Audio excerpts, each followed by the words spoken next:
যোনে যোনে IBPS POৰ বাবে এপ্লিকেশ্যন কৰিছিলে তেওঁলোকৰ বাবে এটা ভাল খবৰ কিয়নো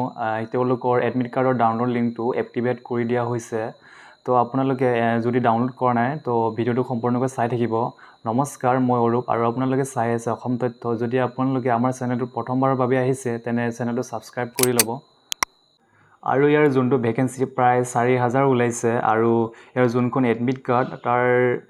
ডাউনলোড ডেটটো 11 অক্টোবৰ তাৰিখে দিছিলে কিন্তু এক্টিভেট কৰা হোৱা নাছিলে কিন্তু আজিৰ পৰা এক্টিভেট কৰি দিয়া হৈছে আপোনালোকে ডাউনলোড কৰি ল'ব পাৰিব ভিডিঅ'ৰ লাষ্টত আমি দেখাই আছোঁ বাৰু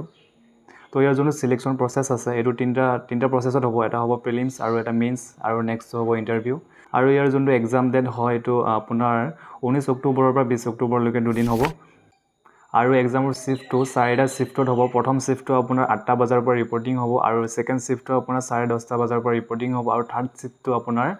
1টা বজাৰ পৰা ৰিপৰ্টিং হ'ব আৰু ফৰ্থ শিফ্টটো আপোনাৰ 3:30টা বজাৰ পৰা ৰিপৰ্টিং হ'ব তো আপোনালোকে অলপ সোনকালে যাবলৈ ট্ৰাই কৰিব আৰু আপোনালোকে নিজৰ এডমিট কাৰ্ডখন ডাউনলোড কৰিবৰ বাবে নিজৰ মোবাইলত ক্ৰম ব্ৰাউজাৰটো ওপেন কৰি ল'ব আৰু ক্ৰম ব্ৰাউজাৰটো ওপেন কৰাৰ পাছত আপোনালোকে সাৰ্চ বাৰত IBPS.in বুলি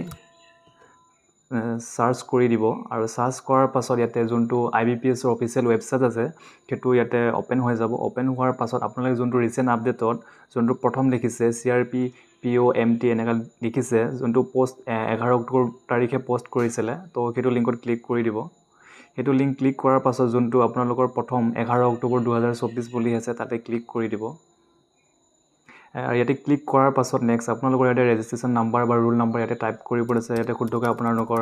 ৰেজিষ্ট্ৰেশ্যন নাম্বাৰ বা ৰুল নাম্বাৰটো টাইপ কৰি ল'ব টাইপ কৰাৰ পাছত যোনটো পাছৱৰ্ড আছে পাছৱৰ্ডটো আপোনাৰ যোনটো ডেট অফ বাৰ্থ হয় সেইটো হয়তো ভালদৰে ইয়াতে টাইপ কৰি ল'ব টাইপ কৰাৰ পাছত ইয়াতে যোনটো কেপচাৰ কোড দেখাইছে সেইটো আপোনালোকে শুদ্ধকৈ টাইপ কৰি ল'ব শুদ্ধকৈ টাইপ কৰাৰ পাছত লগইন বুলি ক্লিক কৰি দিব তো ক্লিক কৰাৰ পাছত আপোনালোকৰ ইয়াতে এডমিট কাৰ্ডখন শ্ব' কৰিব তো আপোনালোকে চাব পাৰিব যে আপোনালোকৰ কোনটো শিফ্টত পৰিছে আৰু কিমান তাৰিখে পৰিছে কিমান তাৰিখ মানে 19 তাৰিখ নহ'লে 20 তাৰিখ পৰিব দুদিনৰ ভিতৰতে পৰিব কাৰণ এক্সামৰ ডেট দুদিনই দিয়া হৈছে আৰু শিফ্টটো আপোনালোকে ভালদৰে চাই ল'ব পাৰিব